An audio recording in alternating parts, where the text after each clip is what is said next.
Welcome back, everyone. I'm Jenny Montgomery. I'm Brad Means. Thanks for staying with us. Coverage you can count on begins with South Carolina's state epidemiologist addressing leaders in Aiken about the impact of COVID-19 and why increasing numbers are raising some important questions. News Channel 6's Renessa Dubose reports. With COVID-19 positive cases and deaths increasing in the Palmetto State, the question remains, will there be another shutdown? And if there is, will local businesses survive? Cindy Sweet Shop owner Cindy Rudisil survived the weeks that the pandemic forced her store to shut its doors. She says that was in part to things such as the Paycheck Protection Program, a small business loan issued by the federal government to stimulate the economy. State epidemiologist Linda Bell told Aiken Rotarians that it's up to public policy to decide on another shutdown, but younger people need to curb the spread by protecting themselves and others. Rudisil says she's doing just that in her store. When you come into our shop, your hands will be sanitized. We'll ask if we can sanitize your hands. We cannot enforce any to wear a mask. Do we suggest it? Do we appreciate it? Absolutely. Now, we will continue to follow the cases and deaths here in South Carolina and continue to report on local businesses. In Aiken, Renetta Dubose, Wjbf News Channel 6. Back to you. No matter. At 10, you can watch the full interviews on our website, wjbf.com. An assistant to Augusta Mayor Hardy Davis is facing charges after an arrest over the weekend. Warrants accused Maria Cook of choking her 17-year-old daughter Sunday night. She's charged with cruelty to children and aggravated assault. She has bonded out of jail. Cook is the program manager for the mayor's office. No comment on her arrest for Mayor Hardy Davis today. Augusta's coroner continuing his efforts to honor the dead. It's been a year since News Channel 6 first told you about the grave markers found at Dent's Funeral Home. Ashley Flette now with a follow-up. Where I'm standing used to be Dent's Funeral Home, but after a fire, they had to tear the building down. We initially told you about Dent's Funeral Home after officials found grave markers.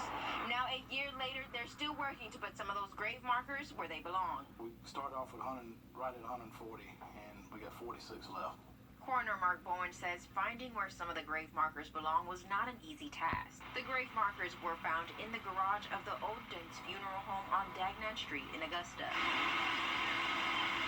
where crews worked on this investigation for days, calling in the help of Richmond County Sheriff's Office, the Marshal's Office, and Forces United.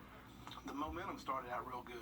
We thought we could get them all placed, but roadblocks came up here and there, so we was unable to place a few of them, so we're still working on it. Coroner Bowen says they have delivered some of the grave markers to cemeteries nearby. He says about a dozen cemeteries were involved in this process. Been able to get a couple of them to the surrounding areas, but we got a lot, some in South Carolina, that we're still maybe looking for the locations on those, but for the most part, we've found where all of them go. He says the efforts put into finding where each grave marker belongs signifies a token of his appreciation for those who served our country. We want to get them back to get it back so that the families will be able to see their loved one with a grave marker if they don't have one. Also give them the honor and the dignity that they deserve, from what they've done for us. Coroner Mark Bowen says they will continue to work on those grave markers until every grave marker has found its home. In Augusta, Ashley Flette, WJBF News Channel 6. We are getting closer to a decision on the future of Augusta's monuments, landmarks, and later. He's not going to take part in their meetings, but he says he does expect a report on their findings and recommendations in 60 days. Tomorrow on Jenny, we'll see how this holiday week is a little different in the shadow of a pandemic. But if anyone knows how to put on a happy face, it's our friends at the Augusta Players. Scott Seidel joins me to talk about virtual summer camp. The show must go online. How these young actors are honing their craft via screen time instead of face-to-face. You want to be in front of a screen this Thursday, July 2nd at 7 p.m. for United We Sing, an amazing Augusta Players celebration with more than 40 performers, some group numbers, solos, and a variety of styles of music. And hopefully we're bringing you lots of production surprises, because it's not just a concert. We're doing like little mini 30-second and 1-minute documentaries, and they'll monologue in addition to the wonderful Americana songs and some Georgia and Cohan and some Gershwin and even some Marvin Gaye and some James Taylor, and it really runs the gamut musically. And speaking of musically, meet a North Augusta musician whose Friday night Facebook Live sing-alongs have brought joy into thousands of homes around the country, even around the world. Susan Burgess talks about him sing tomorrow at 12:30 on Jenny. An R&B Hall of Fame coming to Augusta. It's still up in the air. The back and forth between commissioners when Your News at 5 continues. 800-913-5708. Call now. A war of words when it comes to the proposed Rhythm and Blues Hall of Fame in Augusta. Last Friday, Mayor Davis issued a statement that the Hall of Fame has not received any approval from the mayor or the commission. This after the hall said Augusta has been selected as the site. Davis called on the organization to cease and desist making any more announcements. But Commissioner Marion Williams is now taking issue with Mayor Davis. I really couldn't believe I heard that, and I was embarrassed at the same time, George. I don't know what Hardy's plan is, but anybody ought to be really excited about coming to the home of James Brown for a National R&B Hall of Fame. I guess if it wasn't his idea, I guess he's got some issue with it. Lamont Robinson, the CEO of the Hall of Fame, said in a text message he wasn't prepared to make a comment on the mayor's press statement. A South Carolina lawmaker speaking out about a controversy. News Channel 6 at 6.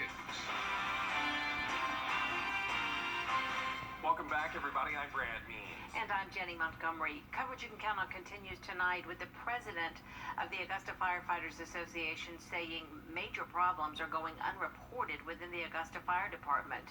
He'll hold a news conference tomorrow, but tonight he's talking to News Channel 6. Barkley Bishop has the story. The multitude of individuals on the department are calling the atmosphere toxic, terrible, worst it's ever been.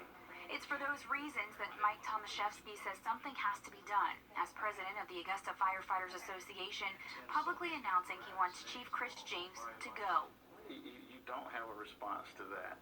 You focus on trying to do your job the best you can do your job every day. Tomaszewski requested more than 700 pages in open records requests spanning 2 years.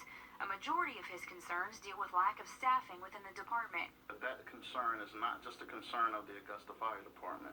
That's the concern of the industry in itself. We're operationally right now facing the levels of being short an entire shift on the fire department. These are highly trained people after they've run through your training and they become attractive to the private industry that will have the ability to offer them more money. And that's the whole routine. Tomaszewski says morale within the department is at an all-time low. We have increased salaries. I've probably promoted more people than any other chief has ever promoted anyone. I've probably bought more new fire apparatus. We got 3 more coming in. Tomaszewski says he has tried to bring this to the attention of commissioners, but was shut out of a legal meeting last week that he was originally invited to attend. This is about the fact that the department needs change and the city needs that change within that department. We need to recover. We need to move on. We need to be productive. And that's not going to happen with him here. We are a Class 1 fire department. You can't get a higher rating. When I first became the chief, we were a Class 5. We have moved to Class 1. And so that goes to show of the advancements and the things that we have done to move forward to make our department not only better for the citizens, but for the employees as well. In Augusta, Barkley Bishop, WJBF, News Channel 6. We have both of those full interviews on our website, wjbf.com. That news conference from the Firefighters Association is tomorrow morning at 10 o'clock. An assistant to Augusta Mayor Hardy. Students at the University of South Carolina will see some big changes this fall. Everyone will be required to wear a mask inside campus buildings and classrooms. Students, faculty, and staff on campus will also have to be tested for coronavirus. The university is also emphasizing contact tracing. Fewer students will be on campus due to staggered schedules. with it being summer right now, we have to be cautious with masks and like taking care of ourselves and taking care of other people so that we can actually come back to campus and make sure it's a safe community for not only us but for the faculty, other students, the advisors, and anyone that's going to be around, because health is a big concern, and with the cases spiking in South Carolina, you don't want that to jeopardize the education system. Students who violate shelter and safety orders put in place by the City of Columbia could also face disciplinary action from the university. Richmond County's coroner is still trying to figure out where nearly 4 dozen veterans' grave markers belong. A year ago, the coroner's office found 140 markers